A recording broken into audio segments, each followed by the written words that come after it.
La population mondiale compte près de 7 milliards d'habitants. Elle a doublé en 45 ans. Et si elle doublait encore? Non pas en 40 ou 50 ans, mais tout de suite. On parle d'émeutes et de violence aux frontières. Des millions de réfugiés gagnent le nord, fuyant les ruines de Mexico. Los Angeles connaît son 3e jour consécutif d'émeutes. La population réclame de l'eau, mais les aqueducs sont à sec. Aurions-nous assez de place? Assez de nourriture? Assez d'air respirable? Assez d'eau? Voici ce qui arriverait si la population mondiale atteignait brusquement les 14 milliards d'habitants.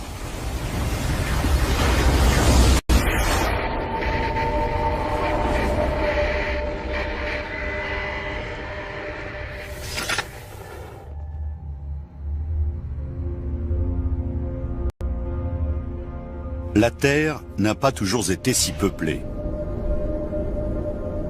À l'époque où les pyramides ont été construites, la planète comptait moins de 30 millions d'êtres humains. « 4000 ans plus tard, à l'époque où l'on érigeait Big Ben, le monde a atteint pour la première fois le milliard d'habitants.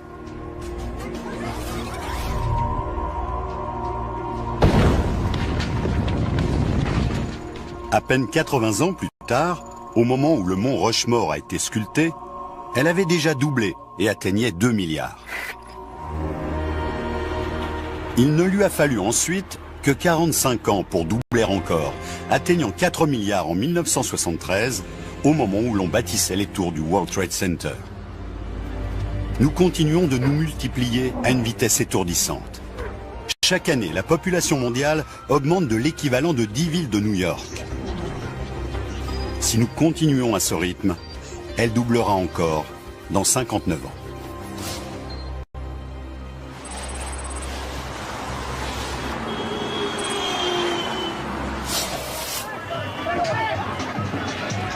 Le monde a déjà du mal à gérer ses 7 milliards d'habitants.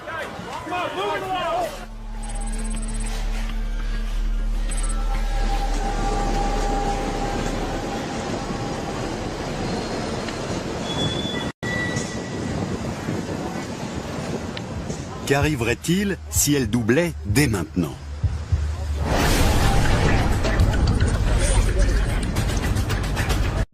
À New York, en Asie,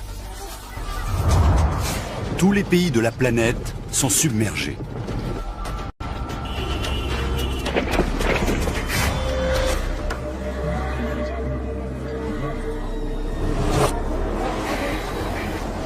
Tout d'un coup, la planète est devenue surpeuplée.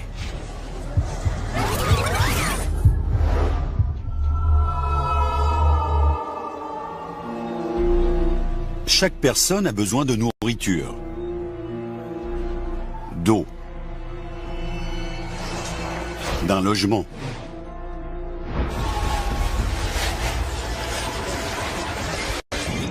Des bouleversements majeurs attendent la plupart des pays.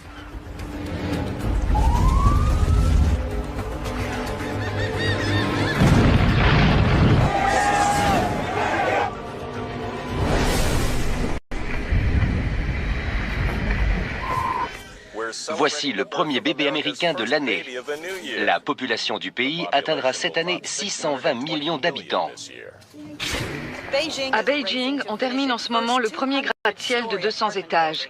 Il culmine à plus de 800 mètres de haut. 10 autres sont prévus pour l'an prochain.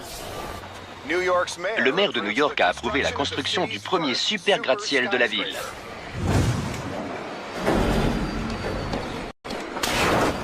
Voilà 6 mois que la population mondiale a doublé.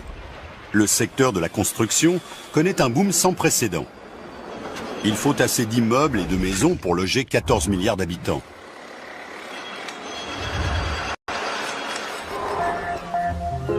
À Los Angeles, métropole coincée entre l'océan et les collines, on construit partout où l'on peut. le secteur de Chavez Ravine, qui abrite le stade des Dodgers, est la cible des promoteurs.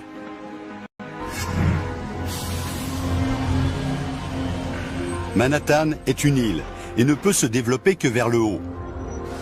Les architectes tentent de trouver un moyen rapide de gérer l'explosion de la population.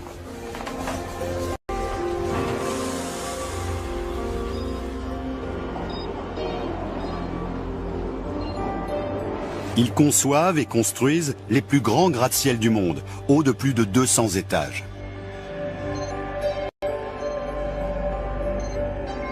Ces nouvelles tours sont extrêmement lourdes. Elles pèsent jusqu'à 1 million de tonnes. La solution la plus facile pour soutenir ces immenses tours, c'est de les bâtir sur le soubassement rocheux. On évitera ainsi qu'elles sombrent dans le sol. À Manhattan, les premiers gratte-ciel de l'histoire ont été construits sur Wall Street. Le substrat rocheux y est plus proche de la surface. Mais à présent, ils vont s'élever bien plus haut. Des milliards de gens attendent un logement et la claustrophobie s'installe. Des familles entières s'entassent dans les hôtels, les bureaux, partout où ils trouvent de la place.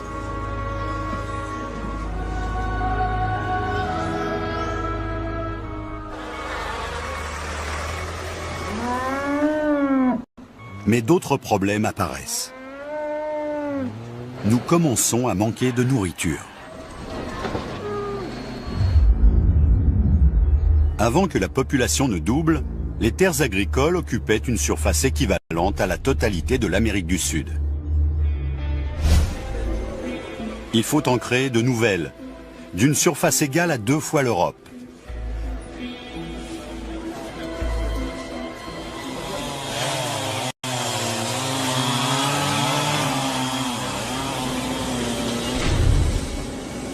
Les forêts sont des cibles privilégiées. Des milliers de kilomètres carrés de forêts sont abattus. Mais il faudra attendre 1 an pour dégager les terrains et moissonner la première récolte. En Afrique du Nord, l'Égypte apporte de l'eau dans le désert pour le rendre cultivable.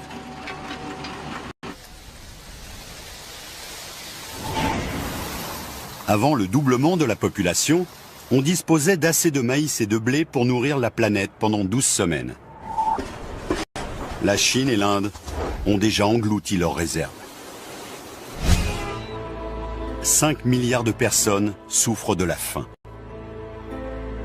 Et il n'y a pas que les céréales qui manquent. Il y a plus de 240 millions de vaches laitières dans le monde. Mais il faut attendre que la vache ait 24 mois pour la traire. La production de lait est très insuffisante.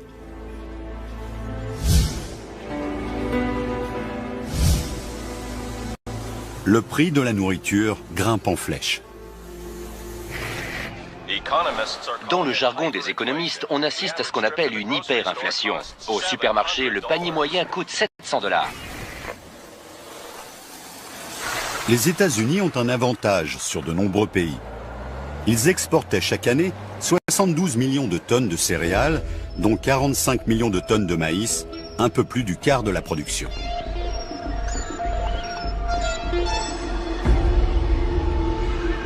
Le pays vient de mettre un terme à ses exportations.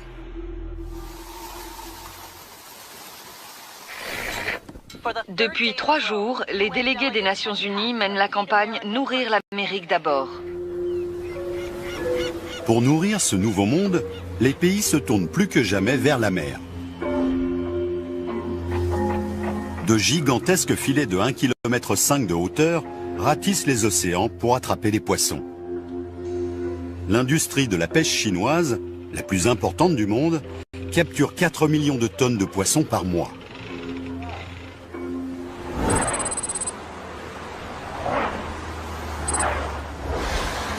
Nos infrastructures sont mises à rude épreuve.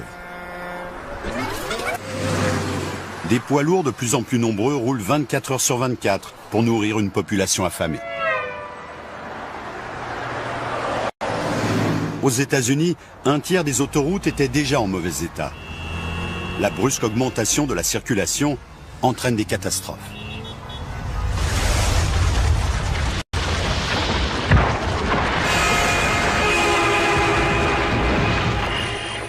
provisoire est de 60 morts, mais on craint que d'autres corps ne soient prisonniers sous les décombres. Le ministère des Transports a annoncé la fermeture de milliers de ponts pour inspection. Cela fait à peine 6 mois que le monde se bat pour répondre aux besoins de 14 milliards d'êtres humains. Pour la nourriture, le logement. Mais la crise la plus grave est encore à venir.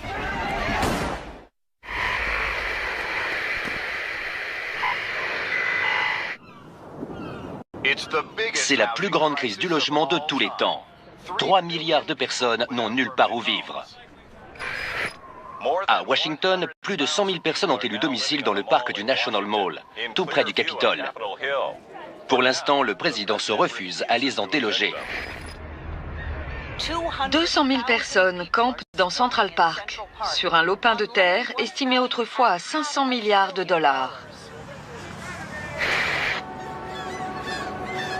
Cela fait maintenant 1 an que la population mondiale a doublé. Le monde est en crise. D'immenses campements surgissent partout dans les villes.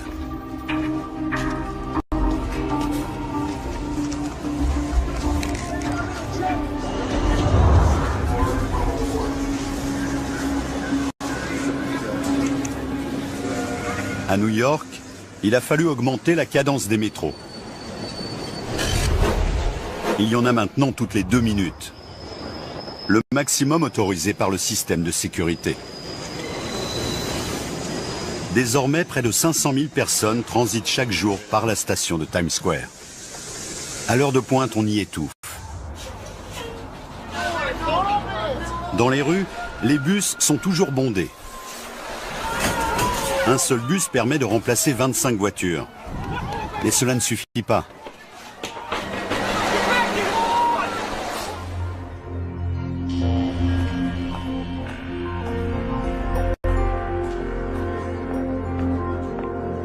Les architectes ont terminé les plans de plusieurs super gratte-ciel de 200 étages de haut.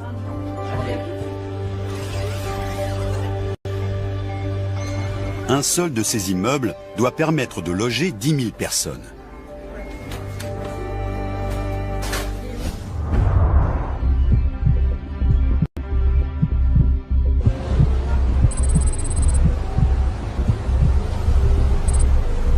Ces super gratte-ciel poussent partout dans le monde. Certains d'entre eux ont la partie supérieure ajourée pour ne pas donner prise aux vents violents. Mais en Chine, une catastrophe se produit.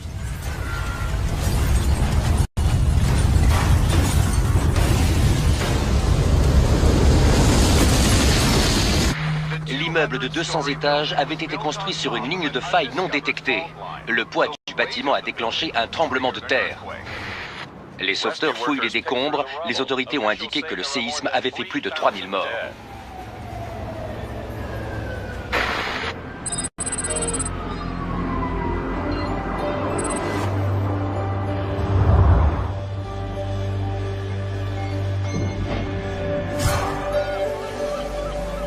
Los Angeles repose sur 12 lignes de faille majeures.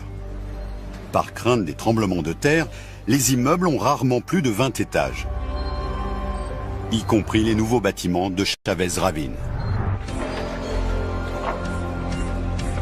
À peine terminé, le premier immeuble est pris d'assaut.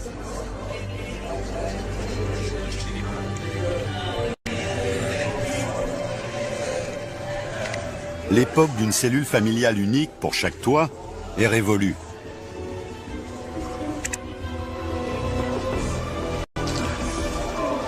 Dans les villes, la population explose.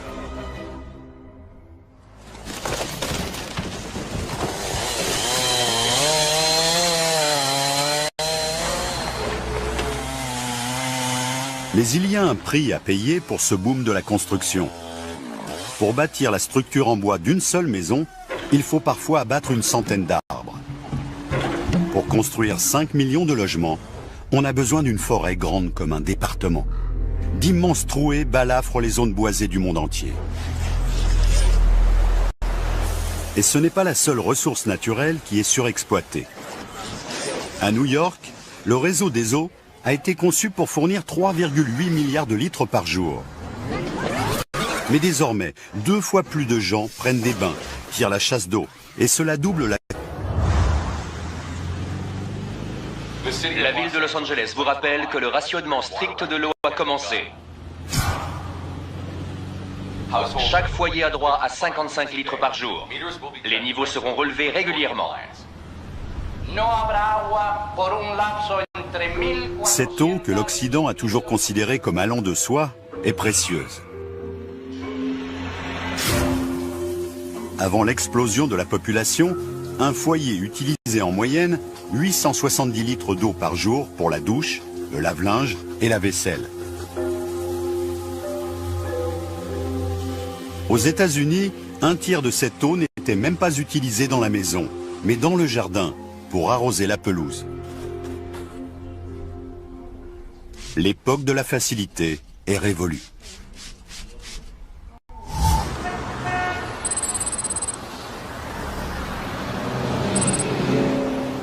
À Londres, l'approvisionnement en eau de 12 millions de personnes dépend de la Tamise.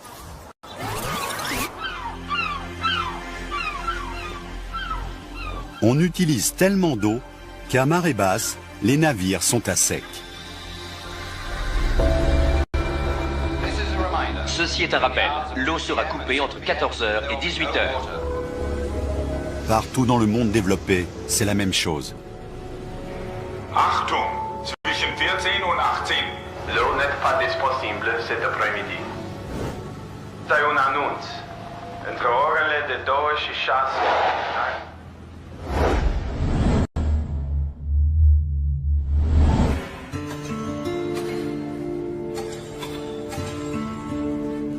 Les agriculteurs plantent de nouvelles espèces qui ont besoin de très peu d'eau. En modifiant les gènes du maïs et du blé, les plantes peuvent survivre avec moins d'eau de pluie ou d'arrosage. Ces plantes résistantes à la sécheresse sont très demandées.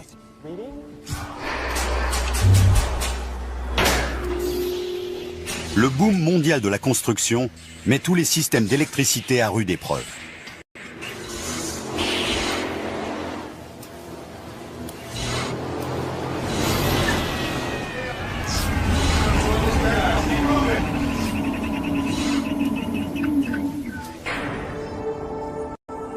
En Amérique du Nord, 100 nouvelles centrales nucléaires sont construites à la hâte. Mais certaines mettront 10 ans avant de devenir opérationnelles. La solution la plus rapide, c'est le charbon. En Chine, 4 nouvelles centrales au charbon sont mises en service chaque semaine. Même chose en Amérique du Nord. Et pour préserver l'énergie, nombre de pays mettent en place des couvre-feux.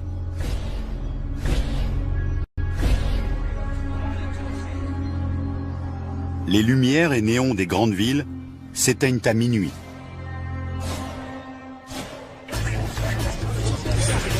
« 14 milliards d'habitants. C'est un poids énorme pour notre planète. Bientôt, nous devrons faire des sacrifices majeurs. Mais ce ne sera pas suffisant.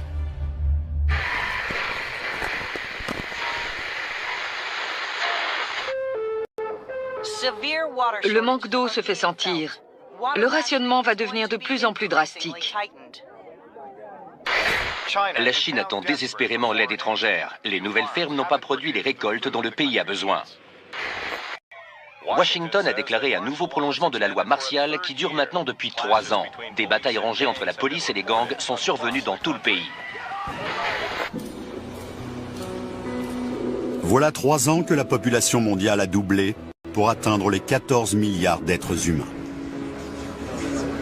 Le monde devient de plus en plus dangereux. Des centaines de millions de personnes sont au chômage. Elles vont de ville en ville à la recherche d'un emploi et de nourriture. La hausse des prix, la crise économique, la colère et le désespoir conduisent à la violence.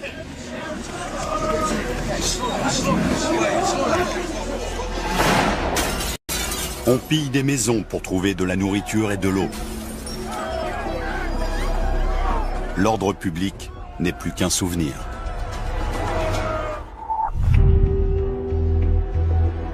Le développement massif des centrales électriques provoque une pollution constante. En Chine, 75% de l'électricité provient du charbon. Les fumées masquent la lumière du soleil. La journée a encore été sombre à Beijing. La ville est asphyxiée par un épais nuage de pollution. La Chine défend sa décision de doubler le nombre de centrales au charbon pour alimenter les logements et l'agriculture. La tentative désespérée de la Chine asphyxie également l'Amérique du Nord.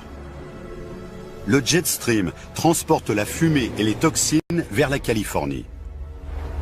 À Los Angeles, le smog venu d'Asie vient se mêler à la pollution produite par 5 millions de voitures. La ville est enveloppée dans un épais nuage de pollution. Et l'Amérique du Nord n'est pas seule dans ce cas. Nous avons une alerte à la pollution pour le 8e jour consécutif. Il est conseillé aux personnes âgées et souffrant de difficultés respiratoires de rester chez elles. À Londres, les effets de la pollution sont dramatiques. En 1952, le smog avait causé la mort de 12 000 personnes. Cette fois, le bilan est bien pire. Le nuage de pollution dure depuis des semaines. Des dizaines de milliers de Londoniens meurent.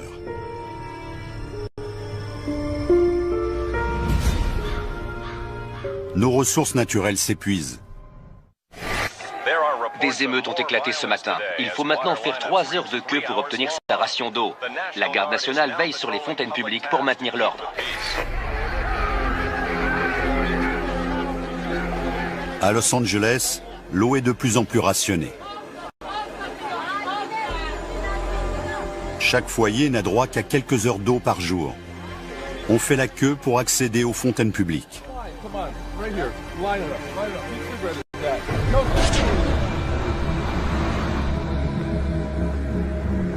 Los Angeles est alimenté par d'immenses aqueducs.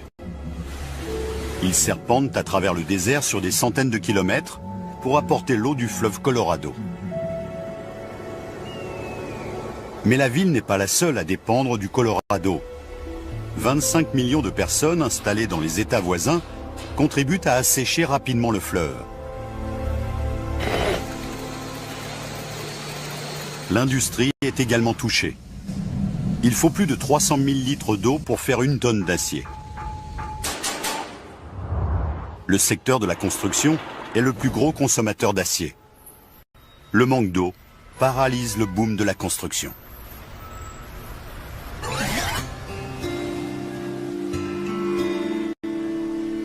Pour trouver de l'eau, les villes côtières se tournent vers la mer. Ainsi, Los Angeles table sur des usines de désalinisation pour fournir de l'eau à une population de 20 millions d'habitants.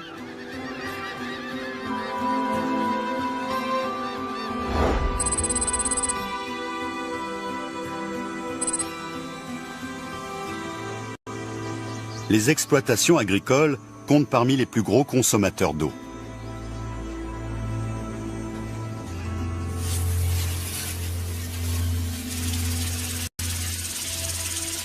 Comme Los Angeles, les fermiers de l'Ouest américain dépendent de l'eau du fleuve Colorado. On en a accumulé des réserves dans le barrage de Hoover, mais son niveau est en chute libre.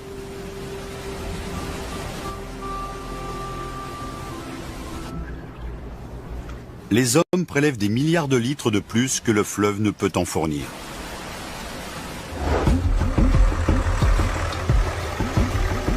Et le manque d'eau n'est pas le seul problème dont souffrent les fermes. Pour obtenir des récoltes plus importantes, les agriculteurs utilisent plus d'engrais et de pesticides qu'ils ne l'ont jamais fait.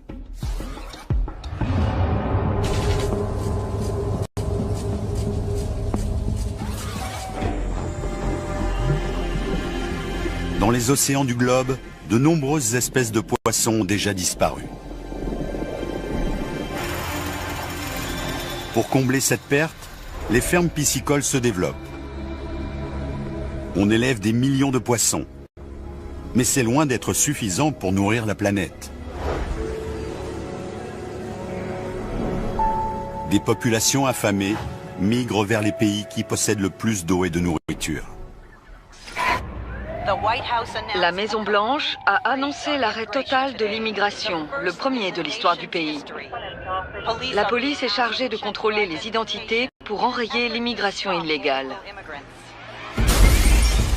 La situation est devenue inextricable. De nombreux pays sont au bord du gouffre. La violence est partout. La nourriture, nulle part. Et bientôt, les fermes vont cesser de produire.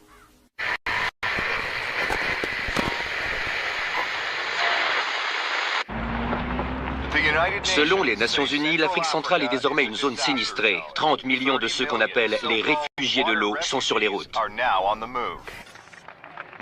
Les nouveaux logements de Manhattan vont réduire les besoins de la ville en eau, mais la construction de nouveaux bâtiments a pris un retard considérable.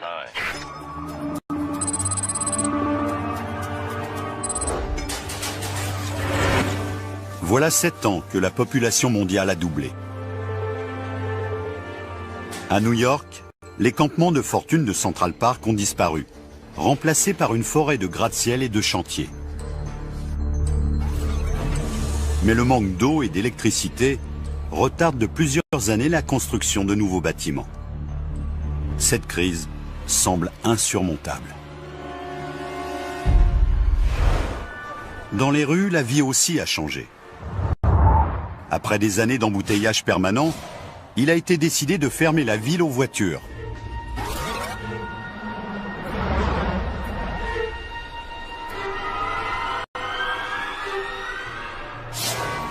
Les banlieusards doivent désormais emprunter les transports publics. La dernière fois que les rues de Manhattan avaient été fermées, c'était après les attentats du 11 septembre 2001. Les rues sont entièrement dévolues aux piétons, aux vélos et aux bus.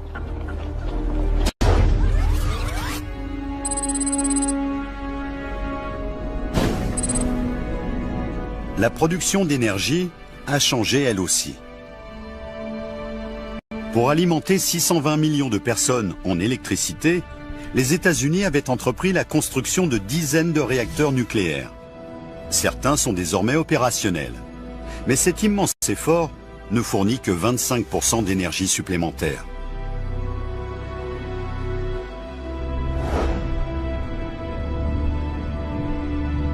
Pour compenser, on tire parti des forces de la nature. Dans le désert de l'Arizona, on a installé des centaines de panneaux solaires. D'autres pays ont choisi d'exploiter le vent. Mais il faut 10 000 éoliennes pour fournir de l'électricité à 10 millions de foyers. Et parfois, le soleil ne brille pas et le vent ne souffle pas.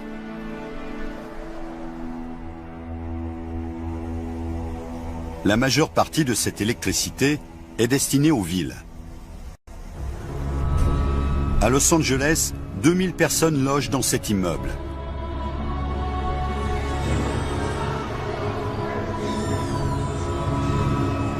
Les familles qui y vivent utilisent 2 fois moins d'électricité que celles qui habitent dans des maisons.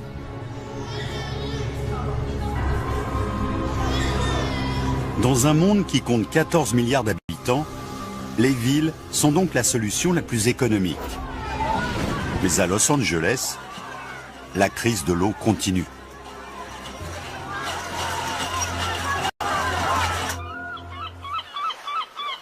La ville a ouvert une douzaine d'usines de désalinisation de l'eau.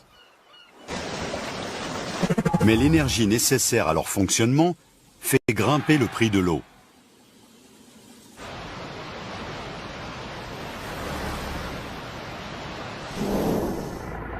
Son transport est également prohibitif. L'eau est plus lourde que l'essence et elle doit être traitée pour devenir potable.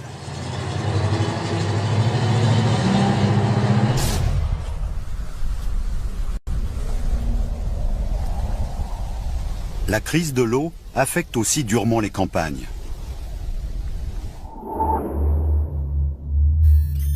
Les fermes du Midwest dépendent d'un immense lac souterrain appelé l'aquifère d'Ogallala. Il fait la taille de la Californie. La population est alimentée par les pompes reliées à l'aquifère. Cette nappe s'est formée au cours de millions d'années, à mesure que l'eau de pluie filtrait à travers le sol poreux.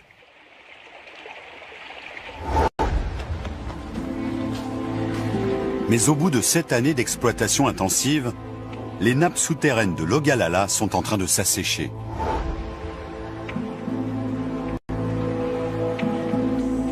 Les récoltes de l'année destinées à nourrir le monde sont ruinées.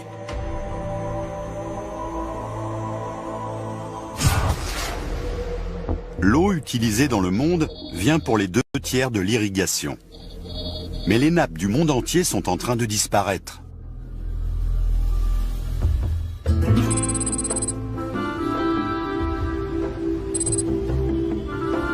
Or, de nombreuses villes en dépendent. Mexico compte désormais 36 millions d'habitants. La capitale mexicaine tire directement son eau d'un immense aquifère situé juste sous la ville.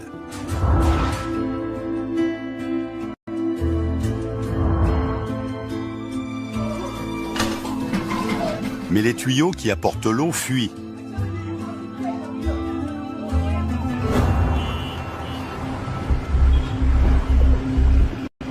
Les fondations des bâtiments sont peu à peu grignotées et les effondrements se multiplient. La plus grande cathédrale de Mexico s'est effondrée aujourd'hui.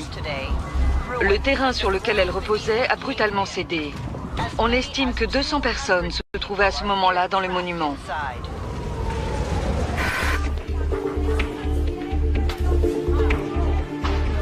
Mexico est une ville sinistrée. Elle commence à se vider de ses habitants. Et ce n'est pas la seule. Il devient impossible de vivre dans beaucoup de pays, du fait de la pollution et du manque d'eau. Cette crise déclenche des mouvements migratoires inédits dans l'histoire de l'humanité.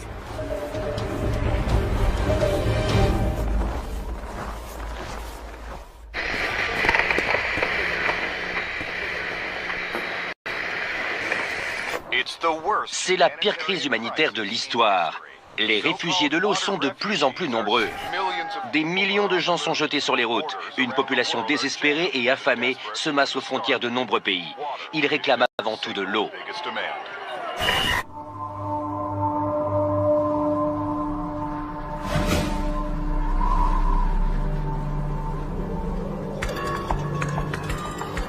Il y a désormais 10 ans que la population mondiale a doublé. Des centaines de millions de gens quittent leur ville et leur village. Le long des côtes de Californie, de nombreuses usines de désalinisation ont cessé de fonctionner. Cette ville, qui comptait autrefois 20 millions d'habitants, est déserte.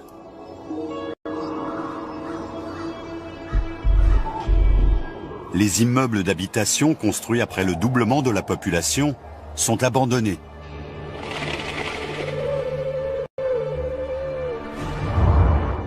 Le rêve californien s'est évanoui. Il dépendait de l'eau stockée dans de vastes réservoirs sur le fleuve Colorado. Mais ces derniers sont pratiquement vides, asséchés par des villes trop peuplées et des exploitations agricoles trop gourmandes en eau. Les fermes sont privées d'eau. Les agriculteurs n'ont plus le choix. Ils doivent quitter leurs terres.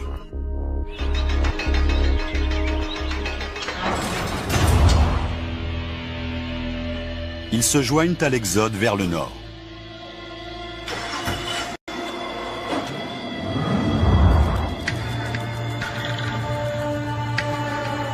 Leur destination ? N'importe où, pourvu qu'il y ait de l'eau et l'espoir de survivre. Mais c'est un voyage périlleux.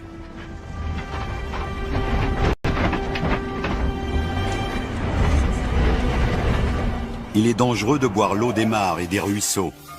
Ils sont remplis de pesticides et d'engrais liés à la surproduction agricole.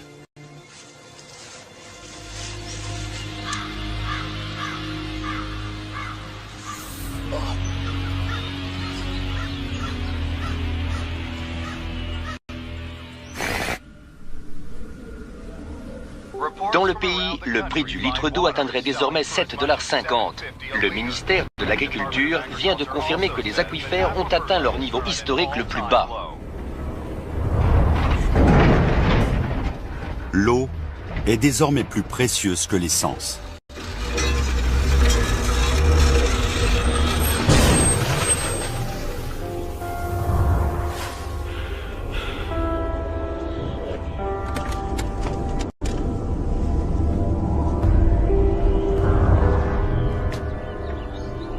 Nous avons besoin d'environ 2 litres d'eau par jour. Si nous en sommes privés, notre corps commence à se déshydrater au bout de 2 jours. Nous cessons d'uriner et de suer.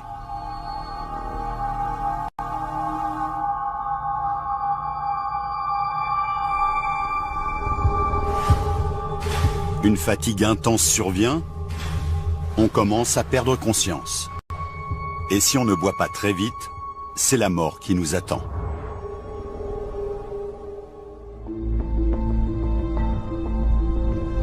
L'eau est de plus en plus polluée.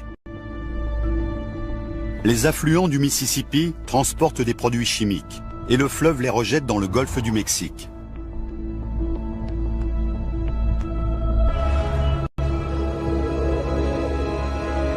Les engrais accélèrent la croissance des algues. Elles s'étendent sur des kilomètres carrés à la surface des mers. En se décomposant, elles aspirent l'oxygène de l'eau. Le résultat, c'est un désert flottant. Les poissons ne peuvent plus respirer. Les plantes périssent. La pollution contamine peu à peu toute la planète.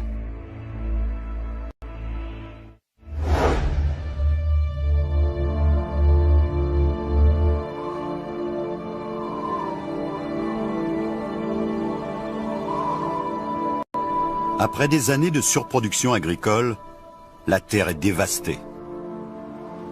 En Afrique, le Sahara gagne du terrain et oblige 100 millions de personnes à quitter leur terre.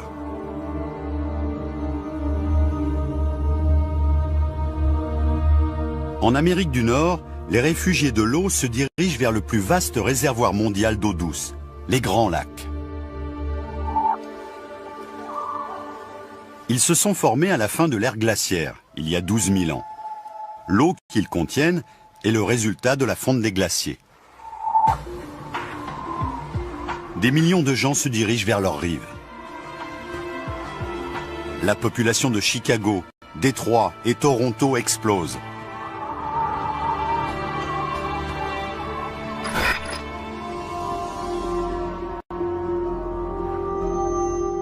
Il existe d'autres réserves d'eau douce.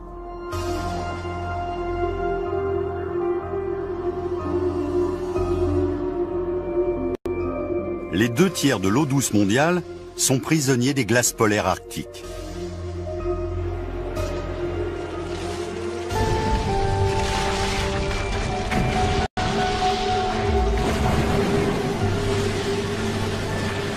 Au pôle Nord, on dynamite des pans entiers de banquise. On remorque ensuite les icebergs vers les villes côtières.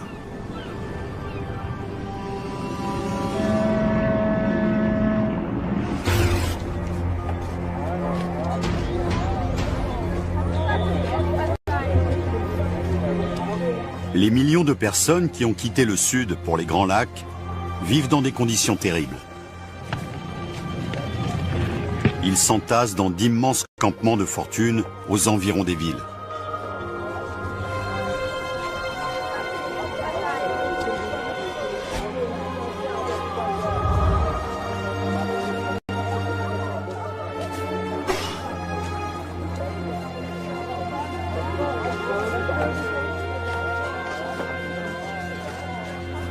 Le doublement de la population a entraîné le plus grand mouvement migratoire de l'histoire.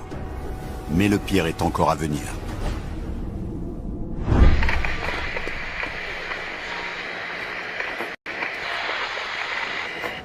La population mondiale est en chute libre. La Chine ne compte plus que 700 millions d'habitants contre 2 milliards il y a 35 ans. En Afrique, pour la première année depuis ce qu'on a appelé la Grande Famine, la population n'a pas baissé. En 10 ans, 1 milliard de personnes sont mortes de faim et de soif. Les États-Unis ont annoncé que la population comptait 150 millions d'habitants, contre un chiffre record de 600 millions.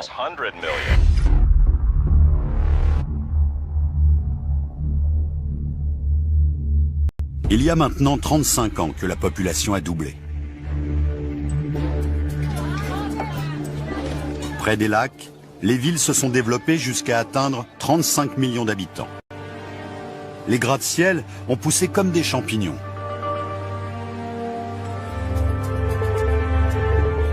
La nuit, ces gigantesques cités brillent de mille feux.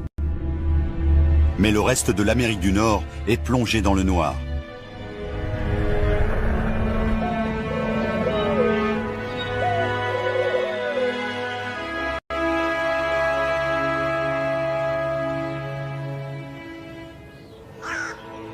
Les villes, autrefois si actives, ont été abandonnées. En Grande-Bretagne, en France, aux États-Unis, l'économie s'est effondrée dans toutes les régions situées trop loin de l'eau. La quasi-totalité des plaines du Midwest a été abandonnée par manque d'eau. Ces plaines étaient irriguées par l'eau pompée dans l'aquifère d'Ogallala. Mais 35 ans passés à tenter de nourrir une population dédoublée ont pratiquement asséché la nappe. Peu à peu, pourtant, la pluie et la neige font remonter son niveau. Mais il faudra des années pour remplacer l'eau que les humains ont exploitée.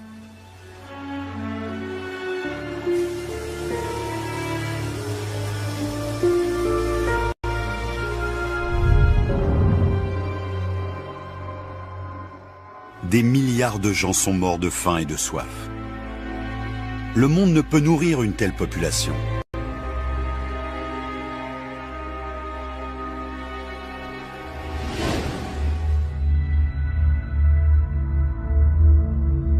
Après 35 ans de déclin, la population de la Terre s'est enfin stabilisée. Elle ne compte plus que 4 milliards d'habitants. La planète renaît.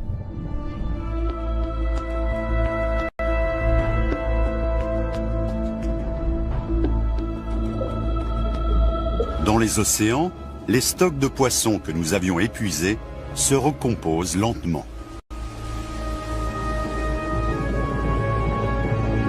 Les forêts regagnent les zones qu'elles occupaient avant l'installation de nouvelles exploitations agricoles. Pour la première fois depuis des décennies, les fleuves coulent sans entrave. Ils ne sont plus captés par des barrages, ni dérivés pour l'irrigation. Le niveau des réservoirs du fleuve Colorado remonte.